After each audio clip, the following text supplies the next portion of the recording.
What's up, hustlers? Alright, man, I be sitting there going through comment section. I be trying to watch this movie YouTube videos, get different views and stuff while I'm out here, you know, while I participate in YouTube stratosphere, gig tube stratosphere as I like to call it.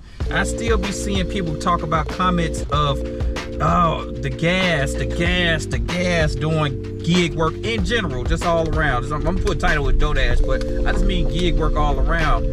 And I'm like, man, most people don't give us credit for preparing to do this type of work. Like, okay, yeah, of course, when you do it part-time, when you dabbling into it, there's not as much stress upon you because you're not doing it full-time since you're full-time income. You got W-2 or you go to college, you don't care about as much. But when we transition over, most of us, we do stuff to prep to get ready for it. Like, okay, at first, you know, you're not thinking about wear and tear your car as much. You're only doing it in a couple of hours. But now it's like, yeah, it's getting real. That was thunder. That sounded like they dropped the elephant in the middle of a park.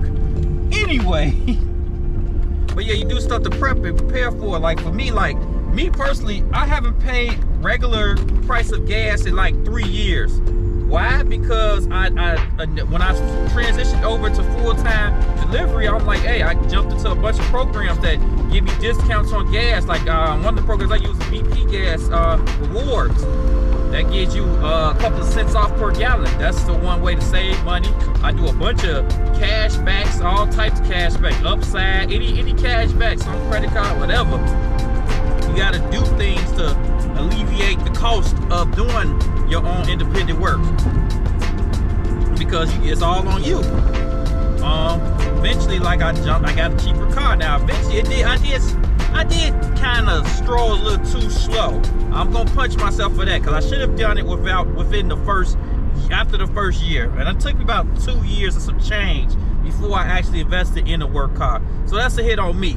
But at the time, I didn't have my full car that I got right now, so it kind of balanced out. But it took me a little minute. But when I was like, all right, I'm gonna do it full time, I should get something more fuel efficient. That saves a ton of money.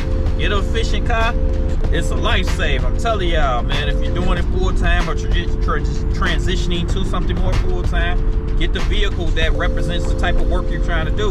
Like the homie Gig Geezer, he's trying to transition to I forgot the name of the actual profession, but he's doing larger box truck orders. Like you gotta pick yourself and get the tools you need to work the field you in. Just to, you know, save money and everything. Like I don't know, it's like some of the commenters just don't give us credit for like prepping and thinking about, hey, I'm gonna do X, Y, Z. This is how you gotta keep doing that. I mean, it is, if people don't want to believe gig workers business, each his own. But that part of changing things to make your job cheaper or more efficient all around, that is business. I don't care which way you spin it. Don't care. It's always gonna be business in my eyes, man. I just hope y'all out there, when you're doing this kind of type of work and you're transitioning over to doing it more, or any business, think ahead. Think of what stuff to save you money, because people always talk about the money they make. No, saving money is just as important. I'm gonna keep stressing that. I promise y'all that, man. But hey, man, I just want to holler at y'all about that, man. This has been tacking at my mind a little bit, man. Hope you out there hustle hard, stay safe, man. The boy, the Gig Hustler, out. Peace.